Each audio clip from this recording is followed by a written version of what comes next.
లేకుండా పెళ్లి చేసేస్తారా ఏంటి? నువ్వు ముందు వెళ్ళి అతన్ని చూడు. ఆలోపు నీ ఇంటర్న్షిప్ గురించి నేను ఏం చేయాలో ఆలోచించి పెడతాను. ఇనాగ్రేషన్ అయిపోయిందనుకుంటా. అదిగో చూడు బాలచంద్ర చుల్లికాడు.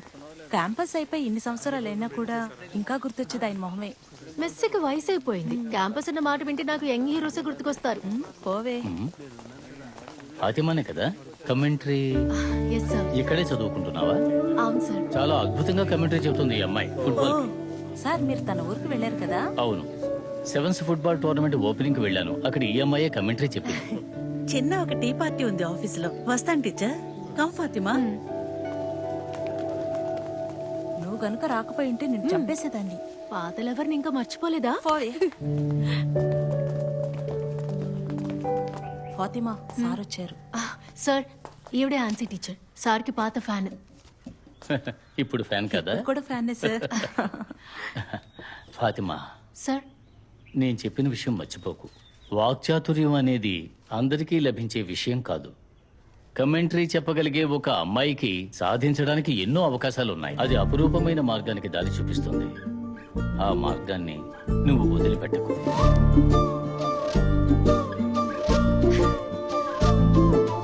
సమయం వచ్చినప్పుడు చెప్తాను, అప్పుడొస్తే చాలు.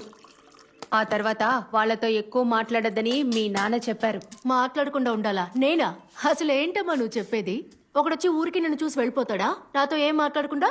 నువ్వు ఎక్కువ మాట్లాడకుండా ఉండలేవని నాకు తెలుసు. కాస్త మర్యాదతో మాట్లాడు. నీ నోరుతో ఎక్కువ మాట్లాడకు. నాకు బీపీని రప్పించకు. ఆలోచిస్తాలే. పాతు, వాణ్ణి చాలా బుద్ధిమంతులుగా పెంచాం. వాణ్ణి చిన్నప్పటి నుంచి ఆడుకోవడానికి కూడా బయటికి పంపించలేదు. అందుకనే గల్ఫ్ లో ఒక మంచి జాబ్ వచ్చి కారు కొన్నాడు, ఐఫోన్ కొన్నాడు. సరే, ఫుట్బాల్ ఆడడం తప్ప? సమస్య మరి పిల్లలకి చదువు కన్నా ఆడుకోవడం అంత ముఖ్యమేం కాదు. ముందు చదువు, ఆ తర్వాతే మిగతా అన్నీ కూడా. నువ్వు మీ అమ్మాయిని పిలిచే. పిలు. పాతు.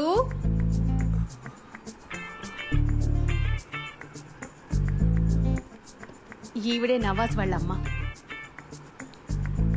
165. ఏంటి హైట్ చెప్పాను, మీరు కష్టపడుతున్నారు కదా. నువ్వేం చదువుతున్నావమ్మా? BSc biochemistry. మేమేమి ఆర్థడాక్స్ ఫ్యామిలీ కాదులే. మేమందరం కలిసి సినిమాకి కూడా వెళ్తాం. పెళ్లి తర్వాత నువ్వు జీన్స్ వేసుకుంటే కూడా నాకేం అభ్యంతరం లేదు. టాప్ కాస్త కిందకుంటే బాగుంటుంది. అక్కడ నీకు ఇష్టం వచ్చినట్టు ఉండొచ్చు. ఇంకేంటి, ఇద్దరిని మాట్లాడుకోమనండి. వాళ్లే మాట్లాడాలి. వాళ్ళ అంగీకారమే ముఖ్యం కదా పాతు. Thank you.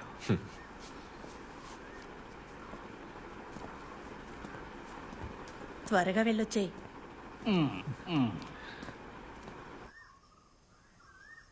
నీ పేరు నవాజే కదా? నవాజ్. చదివిస్తు నవాజ్. ఏదో కాస్త.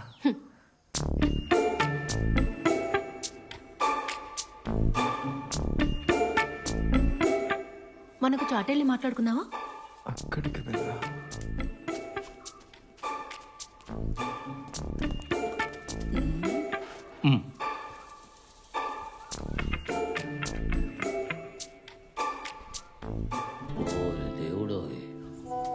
నాకు పెళ్లి చూపులని నిన్ననే నాకు చెప్పారు. మొన్ననే నా ఫ్రెండ్ రైనా పెళ్ళయింది కదా. ఆ ఫంక్షన్ నుంచి వచ్చాకే మా నాన్న నిన్ను చూడడానికి ఒకరు వస్తున్నారు అని చెప్పారు. ఆ రైనా పెళ్ళైన తర్వాతే మా నాన్నకి టెన్షన్ ఎక్కువైంది. అందుకే మొహం అలా ఉంది. నువ్వెప్పుడు ఫోన్లోనే ఉంటావా? నాకు కొంచెం టెన్షన్గా ఉంది. చదివే అలవాటు ఉందా? చదవటం లేదండి. బుక్స్ కూడా చదవ్వా? లేదు.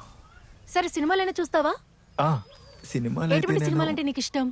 అలాంటివేవి లేవు. జస్ట్ క్యాజువల్ గా అంటే అలా సరదాగా థియేటర్కి వెళ్ళి. నువ్వు ఫుట్బాల్ మ్యాచ్ చూస్తావా? ఆడడం తెలుసా? లేదు, ఫుట్బాల్ గురించి నాకు పెద్దగా తెలియదు. అది సరే, అర్జెంటీనా బ్రెజిలా? కాదు కాదు కాదు కాదు, మాడ్రిడా సిటీయా? ఈ సిటీ అంటే ఏంటి చెప్పండి. Manchester city. కెవిన్ డి బ్రూయిన్ ఉంటాడు కదా. కెవిన్? సరే వదిలే, నువ్వెవరిని చెప్పలేవులే. దుబాయ్లో ఏ కంపెనీలో ఉన్నావు? ఏం పోస్టు? అదో కొత్త కంపెనీ. మదర్ కంపెనీ జర్మనీలో ఉంది. ఫ్యామిలీ వీసానా? పెళ్ళే ఎక్కడ తీసుకెళ్తావా లేక ఇక్కడే ఉండాలా? ఇప్పుడు తీసుకువెళ్ళను. మేబీ. నువ్వెక్కడ చదివావు? ఇక్కడేనా? ఫరకిలోనా? ఎవరా నవాసు, ఇట్రా. నేను వెళ్ళొస్తా. అరే, ఫ్యామిలీ వీసా? నేను చదివింది. ఏ ఆగు, వెళ్ళకు. ఇంకో విషయం అడగాలి. లాటరీ కొంటావా? సెవెన్స్ మ్యాచ్ జరుగుతున్నప్పుడే నీ పేరు నీ సౌండ్ మొదటిసారి వినపడ్డాయి. అప్పటికే ఫెడరేషన్ లెవెల్ మ్యాచెస్ అన్ని అయిపోయాయి. రాబోయే సెమీఫైనల్స్ ఫైనల్స్ వెరగదీయాలనే వీళ్ళని పిలవడానికనే ఒప్పుకున్నారు. అవునవును. కానీ పాటు అదిరిపోయింది. నిజం చెప్తున్నా, థ్యాంక్స్. నీకు నేరుగా చెప్పాలనే రమ్మన్నాను. నువ్వు లేట్ గా వచ్చావు, లేకపోతే ఫెడరేషన్ మీటింగ్ లో అందరి ముందు నిన్ను పొగిడేవాడిని. ఒక పూలదండేసి. అయ్యో అదేం వద్దులేండి, మీరు ఇలా అండమే సంతోషంగా ఉంది. అదే పెద్ద పూలదండ వేసినట్టు. ఇది మా సంతోషం కోసం. తీసుకో. అమ్మా, నేను బేరమాడదలుచుకోలేదు. ఫెడరేషన్ కప్ స్టార్ట్ అవగానే పిలుస్తాను. ఇంకో స్కూల్ మ్యాచ్ కూడా ఉంది, దాని ఫైనల్ కూడా పిలుస్తాను. సరేనా జయ? అవును, ఇంటర్ డిస్ట్రిక్ట్ జోన్ వస్తుంది కదా. ఇకపోతే పెద్దవాళ్ళందరూ ఏదేదో మాట్లాడుతూ ఉంటారు. నువ్వు కూడా విన్నావు కదా, అవన్నీ నువ్వు అసలు పట్టించుకోకు. జైన్, సరేనా? హాయ్. అబ్బో, వచ్చేసాడు. నన్ను తీసుకెళ్ళడానికి రమ్మన్నాను. నేను బయలుదేరే లోపే వచ్చేసాడు. వస్తున్నా. సరే మేము వెళ్ళొస్తాం. చాలా సంతోషంగా ఉంది. నెక్స్ట్ సీజన్ కూడా రమ్మన్నారు. అరే నిన్ను ఇంత దూరం తీసుకొచ్చింది ఎవరు? అందుకే నువ్వు ఇంత బాగా ఎదిగావు. మా అన్నయ్య బంగారం కదా. ఎంత కలెక్షన్ అయింది? ఆ, వాళ్ళ దగ్గర ఎంత లాగావని అడుగుతున్నా. ఓ ఇప్పుడు నీకు ఇది అవసరం లేదులే. ఇది చాలా తక్కువ. పోను పోను ఇంకా ఎక్కువ వస్తాయి కదా. ముందు నువ్వు ఇంటికి రా, నీకు షాకింగ్ న్యూస్ ఉంది. ఆ, ఏంటది? దాని గురించి ఇప్పుడు నీకు అనవసరం. ముందు బండెక్కు రా. రెడ్ కార్డ్ ఇస్తారా ఏంటి? ఇదే ఫైనల్ విసిల్ అనుకుంటా బంగారం. నువ్వేమైనా పోలీసువా అతన్ని క్వశ్చన్ చేయడానికి? వెళతానన్న వాడిని ఆపి అన్ని ప్రశ్నలు అడిగావు. హ. ఎవరైనా బుద్ధున్న అమ్మాయిలు ఇలా ప్రవర్తిస్తారా? నాకు ఫోన్ చేశారు. వాళ్ళ ప్రశ్నలకు జవాబులు చెప్పలేకపోయాను. ఆడపిల్లని ఎలాగైనా పెంచేది అని అడిగారు. మరి అసలు నువ్వు అతన్ని ఏమడిగావు? తెగ ప్రశ్నలు వేసావట. ఏ అందరూ ఆపండి, ముందు తనని మెల్లగా అడగండి. నేను ఫ్యామిలీ వీసా ఉందా, ఏ కంపెనీని అడిగానంతే. తన నీ దగ్గర ఏమడిగాడు పాతు? అతనికి గాలి పీల్చుకునే సమయం ఇస్తేగా. మునీరు, 4 రోజుల ముందు నీకేం చెప్పాను? ఇప్పుడు ఏమైందో చూడు. నీ కూతురు చేసిన తప్పు వల్లే వాళ్ళు వెళ్ళిపోయారు. ఆ, వెళ్ళిపోయారా? ఎవరు వెళ్ళిపోయారు? పెళ్ళైందా ఏంటి వదిలిపెట్టి వెళ్ళడానికి? ఎలాగో అతను పెళ్లి చేసుకునేదాన్ని కాదు. నువ్వు కాదు వాడిని చేసుకునేది, వాడే నేను చేసుకోవాలి. కాస్త ఆపండి. కాదు అంకుల్, మీరు ఇంకా ఏ కాలంలో ఉన్నారు? ఆ రోజు నేను సైలెంట్ గా ఉన్నది అంతమంది ఉన్నారు అని. మీరు చెప్పే విషయాలని కరెక్ట్ అని కాదు. అయినా చూడ్డానికి వచ్చిన పెళ్లి కొడుకునే కదా నేను అడిగింది. అదేం తప్పని నాకు అనిపించడం లేదు. నాకు నచ్చిన విషయాలు ఒక్కటి కూడా నచ్చకుండా వాటి గురించి తెలియని వ్యక్తిని నేను అస్సలు పెళ్లి చేసుకోను. అసలు ఎవరితో ఏం మాట్లాడుతున్నావు నీకు అర్థమవుతోందా? నువ్వు కొంచెం జాగ్రత్తగా మాట్లాడు పాతు, మర్యాదగా మాట్లాడు. ఇప్పుడు నువ్వు అర్థం చేసుకోవడానికి చెప్తున్నాను నాన్న. ముందు నేను ఏదైనా సాధించి నా 2 కాళ్ళ మీద నిలబడాలి. అంతవరకు నేను పెళ్లి చేసుకోను. అలా నన్ను ఒప్పించి బలవంతంగా పెళ్లి చేశారంటే నాకు బోల్డని దారులున్నాయి. చచ్చిపోతానని అనుకోకండి, కోర్టు కేసులు ఉన్నాయి.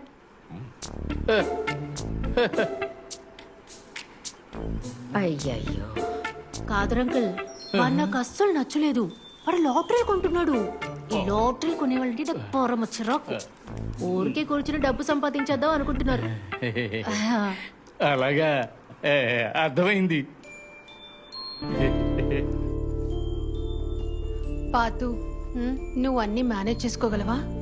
ఈ ఇల్లు వదిలేసి అంత చిన్న హాస్టల్ రూమ్ లో నువ్వు సర్దుకోగలవా? అమ్మా, నాకు హోమ్ సిక్నెస్ ఉందన్నమాట నిజమే.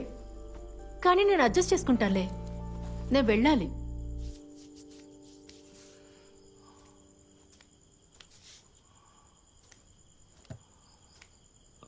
తనని వెళ్ళొద్దని చెప్పు. తనకి ఇష్టం లేకుండా పెళ్లి కొడుకుని చూడడమో పెళ్లి చేయడమో నేను చేయనని చెప్పు. నేనది తనకి ముందే చెప్పాను. అక్కడికి వెళ్ళి కాముగా నిల్చో, ఏమి మాట్లాడొద్దని చెప్పాను. అదేం లేదండి, తనకి ఇష్టం లేకుండా తన పెళ్లి మనం చెయ్యి. ఉమ్.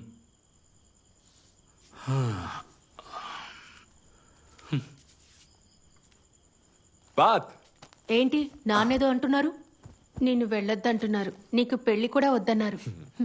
పాపం కదా. హల్వా కావాలా? మంచి క్యాలికట్ హల్వా. అన్నయ్య, ఇదోసారి చదువు.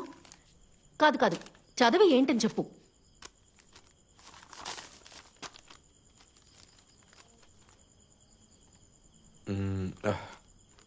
నిజమే అమ్మా, ల్యాబ్లో, బయోకెమిస్ట్రీ ల్యాబ్లో. విన్నావుగా, మీరు అనుకుంటున్నట్టు పెళ్ళో పెళ్లి చూపులో కాదు దీని కారణం. ఏ వాగుడుకాయ, నీకు మ్యాచెస్ ఏం లేవా? వ్రతం ముగించేదాకా ఇప్పుడేమీ లేదు కదా. అంతవరకు నువ్వు క్రికెట్ ఆడుతూ ఉండు, సరేనా? పండగ అయిపోగానే వచ్చేస్తాను. మలపురంలోనే మ్యాచ్లు జరుగుతాయా ఏంటి? ప్రపంచం చాలా పెద్ద తమ్ముడు. ఫీఫా వరల్డ్ కప్ లో నిన్నే పిలుస్తున్నారంట. ఇక్కడ ఐఎఫ్ఎల్ కూడా జరుగుతుంది తెలుసుగా. నువ్వు అక్కడ కూడా ట్రై చేసుకోవచ్చు. అదేంటి నువ్వు కమెంటరీ లేదో చెప్పావే, నైలాన్ వలతో చేసినా కాదు కట్టిన ఆ గోల్ పోస్ట్ కి ముందు అతి వేగంగా ఎగిరి దూకి జారి దూసుకెళ్తూ ప్రత్యర్థి జట్టు గెలుపు కలల్ని ధ్వంసం చేశారు. తినమ్మా, తిను.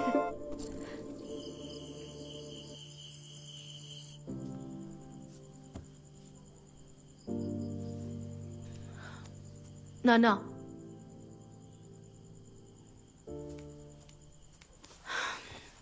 నాన్నా నేను బాగా చదువుకొని ఉద్యోగం చేయడానికి వెళ్తున్నాను. అంతేగాని పెళ్లికి భయపడి కాదు నాన్నా. ఇది నా లైఫ్ కదా నాన్నా. నా లక్ష్యాలను నేనే కదా సాధించాలి. ఇప్పటిదాకా నేనేం చేయాలనుకున్నా మీ మీదే ఆధారపడేదాన్ని. మీ చేయి పట్టుకునే కదా ఇన్నాళ్ళు నడిచాను. ఈ విషయంలో కూడా మీరే కదా సపోర్ట్ చేయాలి. చూడమ్మా, మనదొక మామూలు మిడిల్ క్లాస్ ఫ్యామిలీ. కలల కనమని అందరూ అంటుంటారు. నాతోనూ అలాగే అన్నారు. నేను స్కూల్ చదివేటప్పుడు నా టీచర్స్ పెద్ద పెద్ద కలలు కనమన్నారు. అప్పుడు మేం కూడా పెద్ద పెద్ద కలలు కనేవాళ్ళం. కానీ అవేవీ నెరవేరవు. కలల్లో ఎంత ఎత్తుకు వెళతామో అంత కిందకి పడిపోతాం. అది తట్టుకోవడం చాలా కష్టం. నాన్నా, ఆకాశాన్ని తాకాలని అందరూ సలహా ఇస్తారు. కానీ దానికి ఎంత కష్టపడాలో ఎవ్వరూ చెప్పరు. ఆలోచిస్తే అన్నిటికీ పరిష్కారం ఉంటుంది. సరే చెప్పండి, నేను ఓడిపోవాలా? ఉం?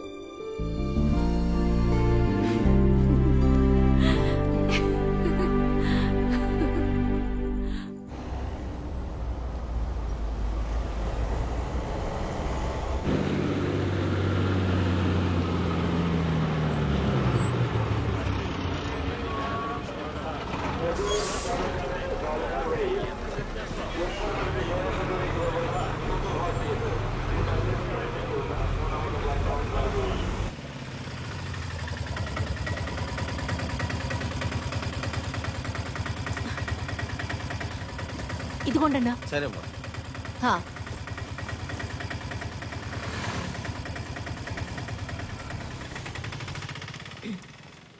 హలో, ఇంటర్న్షిప్ కోసం వచ్చాను.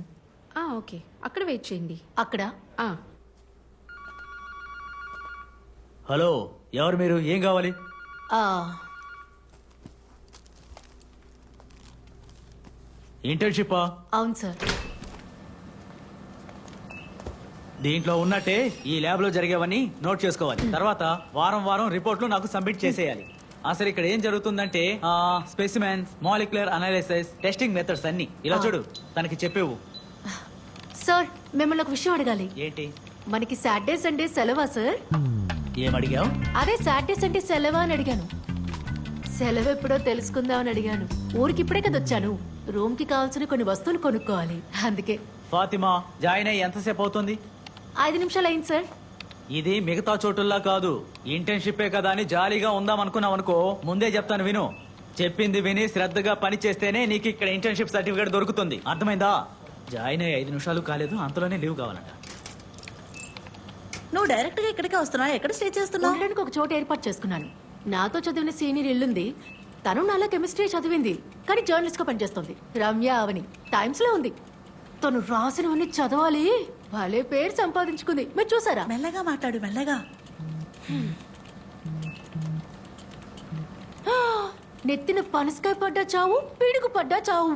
ఇప్పుడే నేను నీ గురించి చెప్తున్నాను. మెల్లగా. గట్టిగా అరవకే. పొద్దున్నే ఒక అసైన్మెంట్ తగులుకుందే, ఇప్పుడే ఫ్రీ అయ్యా. సరే, అక్కడ ఎలా ఉంది? ఏం పర్లేదు, తెగ చదివేస్తున్నారు.